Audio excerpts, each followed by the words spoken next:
Morning বন্ধুরা, তোমরা সবাই কেমন আছো? আশা করি সবাই ভালো আছো। তো আজকে একটা সকালটা অন্যরকম ভিডিও। তো দেখো, দেখো আমাদের কে বলো তো, এরকম একটা পুতুল রানী, ফরফরানি বেগুন ভাজা খায়। তো এই যে পুতুল রানী চলে এসেছে আমাদের, আমি ওর নাম পুতুল রানী দিয়েছি। তো ঠিক আছে, দেখতে পাচ্ছ তো? দেখো, তো একটা গান শুনিয়ে দাও, পুতুল রানীটা গান শুনিয়ে দাও, তোমার গান শুনিয়ে দাও। ওকে একটু কেক খাইয়েছি, ফুলটা দিয়েছে। এর বাবা ছিল আমার স্টুডেন্ট, 17 বছর বয়সে বিয়ে করেছে, বুঝতে পারছো তো? হ্যাঁ, একটু গান করো তুমি বাবা।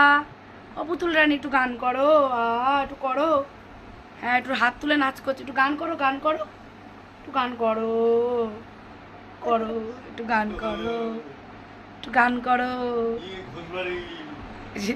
আর আমার বাবার নাম দিয়েছে ঘোষবাড়ি, যেহেতু ওদের টাইটেল ঘোষ। এ পুতুল রানীর গান কর, গান করো, একটু গান করো।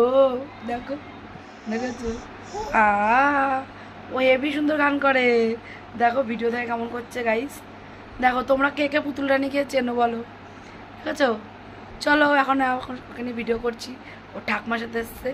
তো চলো, আমিও বলেছি আমার ছেলেকে তাড়াতাড়ি বিয়ে দেবো, তাহলে ছোটো বয়সে বিয়ে দেবো, তাহলে আমি ঠাকমা হয়ে যাবো। দেখো এখন আমরা দেখো সব ওখানে সবজিওয়ালার সাথে গোল মিটিং করছে, ফোন দেখে কি করছে দেখ, ফোন দেখে। পুতুল রানী, ওর নাম পুতুল রানী, আর বাবা দিয়েছে ঘোষবাড়ি। ঘোষবাড়ি সঞ্চিতাকে খুব চিনেছে, দেখো সঞ্চিতার কাছে চলে যাচ্ছে, সঞ্চিতার কাছে চলে যাচ্ছে।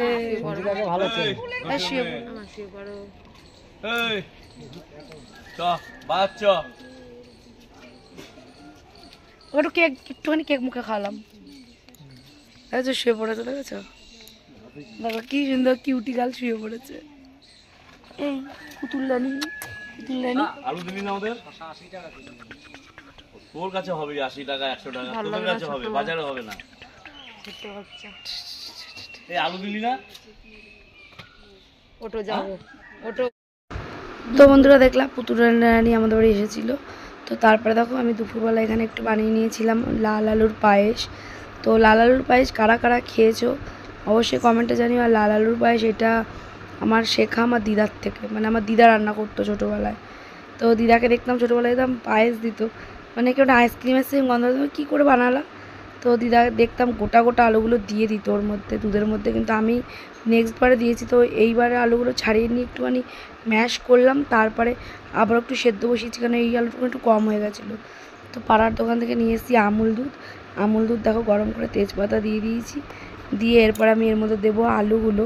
তো আলু দিয়ে তারপরে ওর মধ্যে অনেক কিছু টুকটাক দেবো, দিয়ে তোমাদের ভিডিওটা শেয়ার করছি।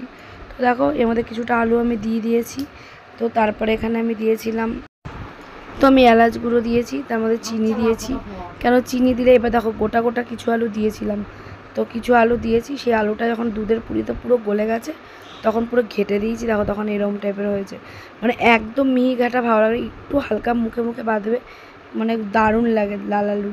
লাল আলু পোড়া সেদ্ধ ছোটোবেলায় খেতাম মামা বাড়িতে। তো এই লাল আলুর পায়েস মানে বানিয়ে দিলাম আমার ছেলের জন্যই, আমার ছেলে খেয়েছে, আর সবাইকে একটু একটু দিয়েছি। তো কেমন হয়েছে পায়েসটা তোমরা কিন্তু অবশ্যই বলো, ট্রাই করে দেখো, খুব ভালো একটা সুন্দর রেসিপি করলাম। তো দেখো লাল আলুর পায়েস আমার ফাইনালি কমপ্লিট, বাটিতে তুলে নিয়েছি।